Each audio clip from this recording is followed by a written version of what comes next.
My name is Rafal Wojtczuk. This is Alexander Tereshkin. We work for the Invisible Things Labs. And today we'll be talking about Intel BIOS. Yeah, definitely, Intel BIOS. Intel BIOS and how to attack certain protection it comes with. Okay, so in more detail, we'll talk about how BIOS reflashing is implemented, usually, how we can attack, and how can we attack this implementation in case of Intel BIOS, and as a result, reflash the Intel BIOS at will, and finally, about the consequences. There also will be a special bonus part, so don't leave early. Okay, so let's go to work. BIOS reflashing. This pretty picture is a picture of an SPI flash on board of, I guess, Q45? Oh, Q35, I don't remember. Anyway, the ability to reflash the container which holds all the BIOS image gives apparently an attacker certain advantages, right? Ability to load your custom BIOS code onto the system is quite precious because then it's the earliest stage of execution, right? And if you can control this earliest stage of execution, it's very powerful, as we'll see the consequences in a while. So we would like to reflash the BIOS container, the flash chip. Of course, the first question, have others tried it before? Again, reflashing, just to reiterate, reflashing gives you a very persistent method to infect a system, right? Your code is persistently stored and executed at the first opportunity. So that's pretty nice. One example is ACPI tables infection by John Heisman. It's quite a few years ago. And generally, the idea was to override the ACPI tables, which are stored on the flash and then later parsed by BIOS and by the operating system. And if you can do it, then when the operating system parses these tables, it may be forced to, well, override arbitrary memory. It basically gives you full control of the operating system. Again, the ACPI tables or the information about them are stored in the flash, in the BIOS image, so we need to reflash the BIOS in order to do that. But again, the main point which we'll be reiterating throughout of this talk is that on most recent and decent systems, there are protection about arbitrary flashing of the flash chip.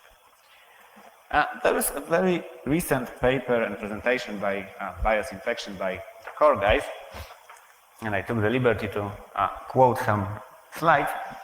So first of all, they say that it's a simple way to patch the BIOS. They discuss several techniques which you need to be aware of. For instance, there are certain checksums, and in order for the overwritten image to be executed properly, these checksums must be calculated, etc., etc. They discuss the tools you may use for that, etc. And again, it's supposed to be simple, and moreover, it's supposed to be generic and reliable. Okay. Here on the slides you can see what's the benefit. True persistency, that caches behavior and OS independent. Okay, generic, great. So you might ask, is anything left to cover for today? And apparently yes. Still, I will say it 10 times more so you can get accustomed to that sentence. Malware cannot reflash a BIOS on most systems. Why is that so? Okay, this is an excerpt from documentation of Q35 or perhaps Q45 chipset, which describes a certain register which contains a particular bit named flash configuration lockdown bit. And basically, if this bit, again, it's a bit in a chipset register, if this bit is set, then the ability to access the flash is greatly limited. To what extent it is limited is also configurable. But still, there is a way for a BIOS to lock access to flash. And in fact, more registers are involved. There is also this BIOS write enable bit, which again needs to be flipped to 1 in order for the write requests to the flash to be, well, accepted, not dropped. Again, this bit is lockable. you see the matching log bits on the slide. So again, the decent BIOS should lock these bits before handing control to the operating system. So the operating system cannot access the flash at will. So you might say, okay, but there are programs which are capable of reflashing the BIOS, right? We're supposed to be capable of doing BIOS updates. There must be a way, right? And how is it possible if the access to the flash is locked?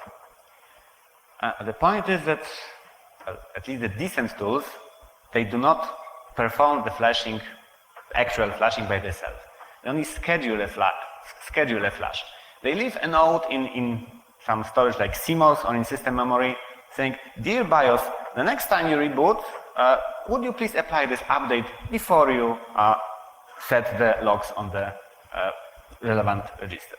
So it's actually the BIOS who does the update and the reflashing. All these tools, all they do is just to ask politely BIOS to do it.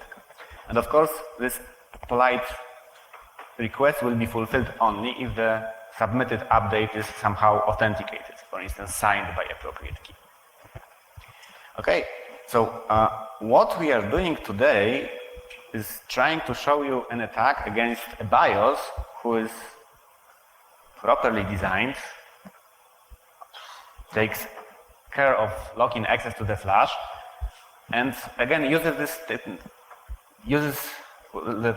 in case of Intel BIOS, again, the procedure which is required to reflash the BIOS is as I have described. You can schedule a reflash by writing certain CMOS registers and system memory, and then during the boot, BIOS is supposed to take care of the reflashing. Okay, so the idea is, can we somehow bypass this limitation? Which would be cool. And again, for instance, in some interview regarding this core presentation, they said, okay, if the updates are signed, you would have to break RSA signatures, like to be able to apply your custom signature.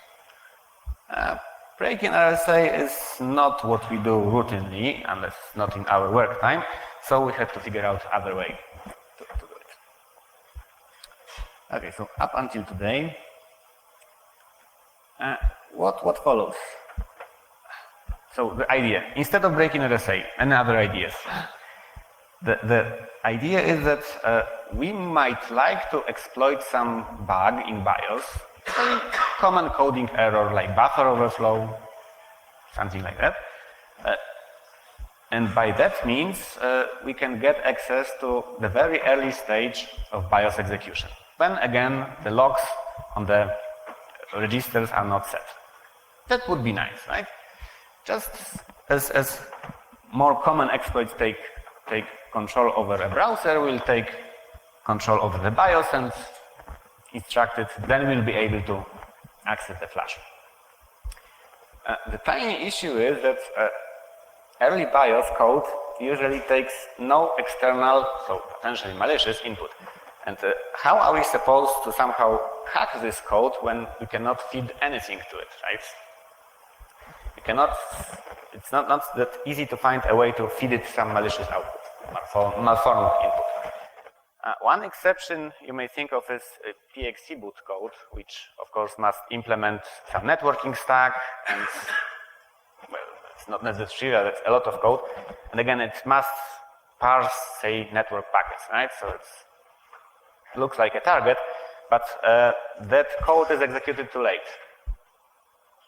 After all the logs are set, the system is sealed. So that's not interesting. So this input, how can we feed some input to the early BIOS? And the answer is the flash update process. This is exactly the case when we have an early stage of execution of BIOS, which is still capable of accessing the flash, yet it accepts a giant amount of data. Some sort of structure describing what updates to apply. Again, anytime a privileged code must access and parse some large structures, there is some potential that there is some coding bug that will be able to exploit and, well, hopefully hijack the execution of the BIOS. So let's see how it goes.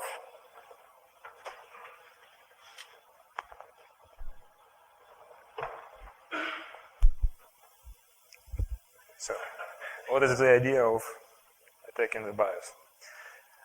A few words about updating process.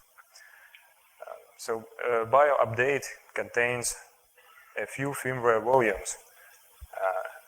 This is described in UEFI specifications, and these updates are signed with this certificate. Well, they may be signed with different certificates. This is the one that we observed. And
which are effectively no-ops, which means we can redirect execution to the beginning of our BMP file in the memory, and it will be executed. Again, the point here is that we will jump to the BMP file in memory. So it is obviously some data structure, right? On a modern operating system, we will expect that it would use the NX bit in the page tables, which would prevent a code from being executed in data buffers. But again, this environment is very simplified. Every page is readable, writable, and executable. So you can jump straight to your data and it will work. Putting it all together, if you have time later, you can have a look. This is the actual exploit code which produces a malformed BMP image, which is capable of gaining control of the execution of BIOS. The user experience is very simple. You need to load the BIO update with malicious content, then execute reboot in order for the update take place. The update will succeed, and as a result of it, the malicious BMP file will be stored on the flash, and after the next reboot, the BIOS will try to parse the malicious BMP file, which will result in arbitrary code execution. And once again, no physical access to the machine is required for that. You can log in via SSH or terminal services, whatever. All you need to know in order to start a BIO update is usually just click on the executable file in case of Windows. Okay, I've just said that. Tiny issue is that finding this all addresses of the structures we have used is non-trivial. Particularly if you can consider that exploit should work across different versions of the BIOS, etc. Okay, one answer is that most of the relevant BIOS data structures, for instance, IDT contents, GD contents, are simply left in the memory. They are not wiped before handing control of the OS.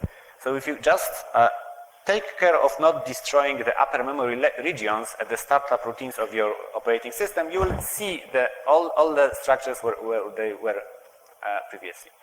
Perhaps you would like to create some small stub OS which will take care of allocating memory in such a way to not override these structures. Anyway, they are in the memory after control is handed to the BIOS.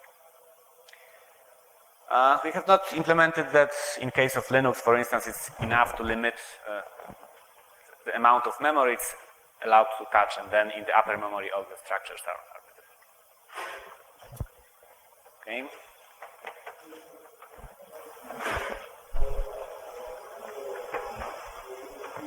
Quick. So how do we prepare the development board? The development board is very important for this type of exploitation because every failed attempt of exploitation leads to a bricked box. So somehow we need to find a way how to reflash the SPI flash chip back to original state if the update that we flash to it is wrong in some way and the box doesn't boot.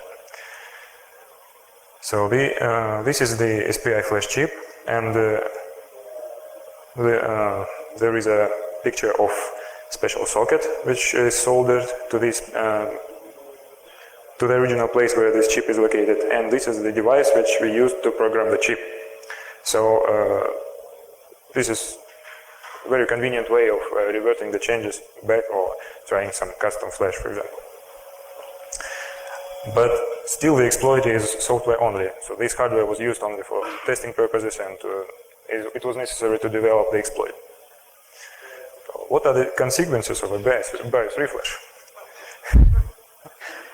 Of course, the malware persistence is a big concern, because if there is a really simple way of patching the BIOS, then all malware will live there, and it will be not easy to remove the such kind of infection. First, the second idea is SMI broadcasts. If we can modify the SMI handler, then we can develop many types of nasty things. This is a diagram of the ideas which you can use, but keep in mind that SMM compromise does not lead to a BIOS reflash, because if we compromise SMM during system runtime, then all the logs are already applied and we cannot reflash, even from the SMI handler context.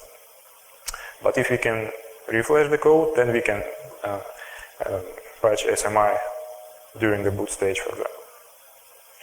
What are the drawbacks of the described attacks?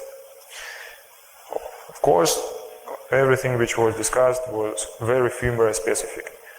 We needed to analyze, we had to analyze a lot of very specific things for a particular firmware we wanted to attack. For example, the offsets. So we had to find a lot of offsets needed for the exploit to work.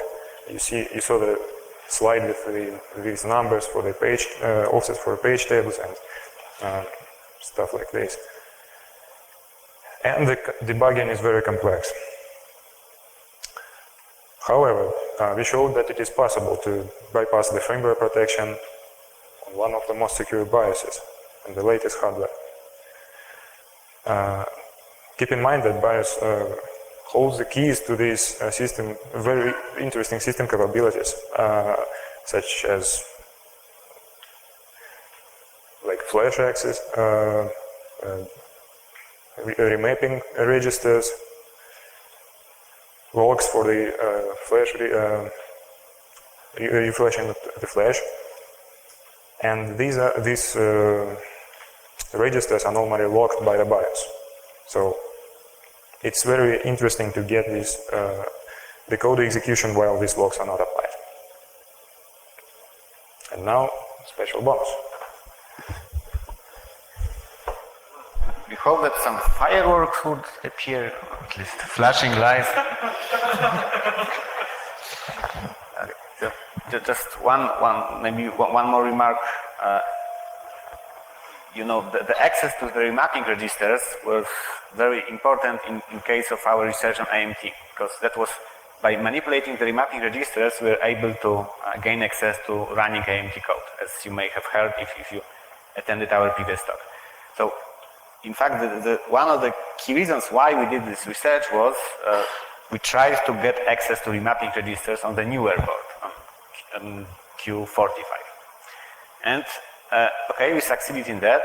That exploit gives you full control over the remapping registers. However, it turned out that on this board, the trick we have used previously on Q35 didn't work. Even full access to the remapping registers did not make it possible to affect running AMT code. So some more work is required. Okay, and now let's go back to this special bonus, which you are probably very interested in. The point is here, it's the talk is over. Don't confuse these two things, right? The reason why we present this special bonus here, there are two reasons. One, it also affects Intel BIOS. So again, maybe attacking Intel BIOS title is enough justification for that. And the second reason is that we have promised to show this special bonus about half a year ago, when we have announced that we have found another way to compromise SMM security in runtime. Okay, just to remind, what is the relationship between BIOS reflashing attack and SMM compromise, let's say?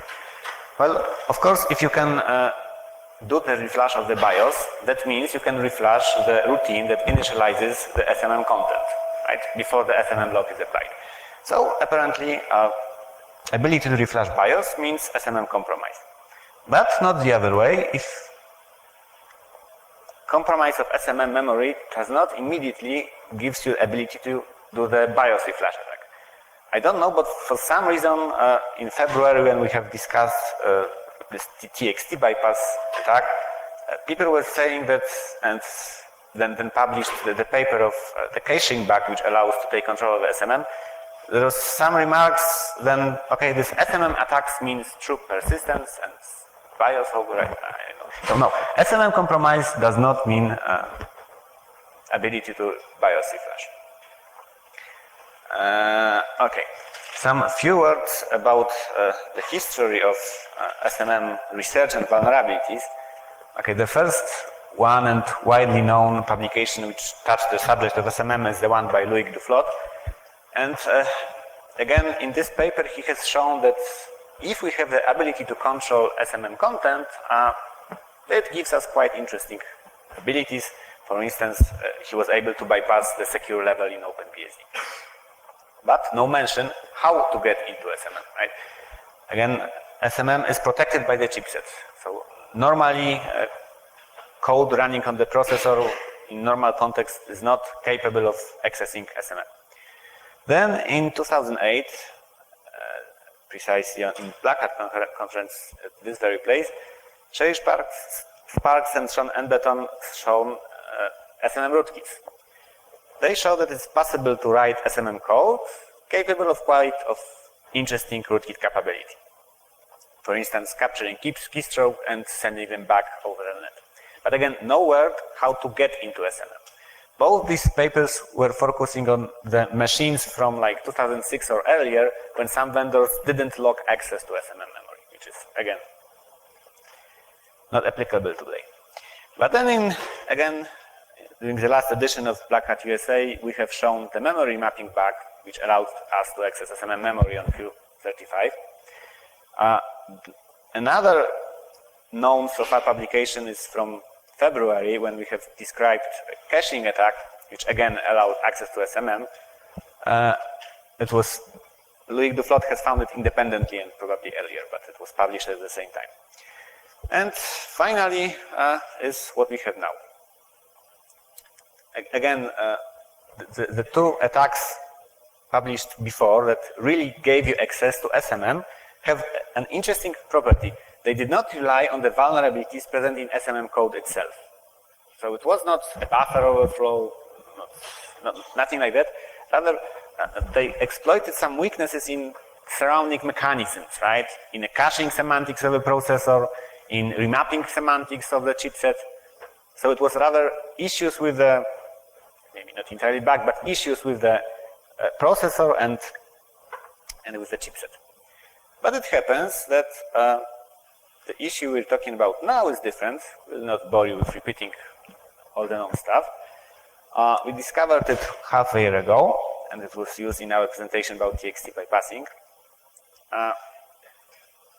It took some time, as you can see, for Intel to produce a patch, but yesterday, yes, there is a patch on their site. You can download it and apply it. Everybody should be happy. Okay, so what is the nature of this vulnerability this time? This time, the problem is in SMM code itself.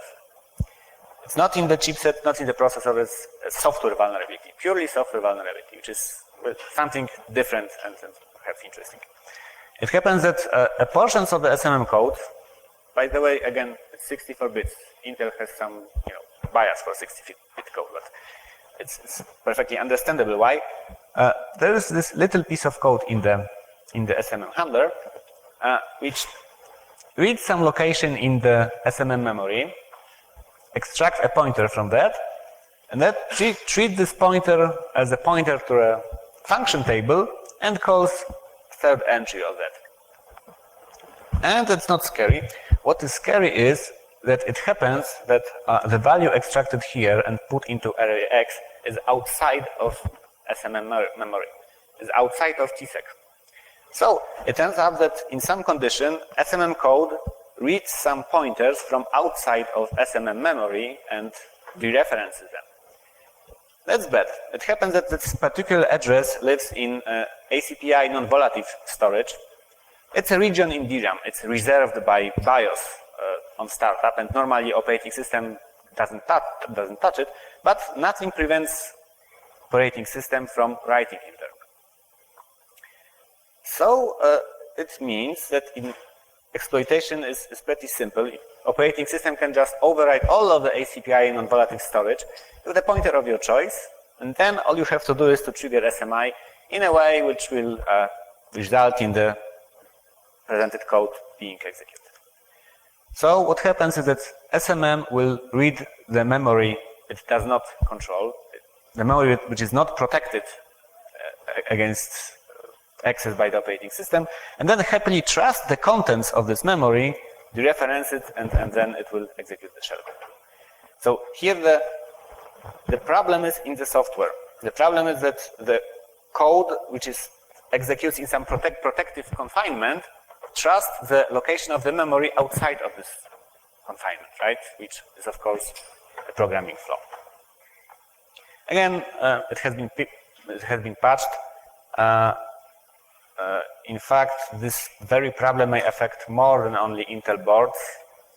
There has been some communication with Set Coordination Center about this vulnerability, so there may be some follow-up on this issue later. Okay, that's all. Thank you for your attention. Questions?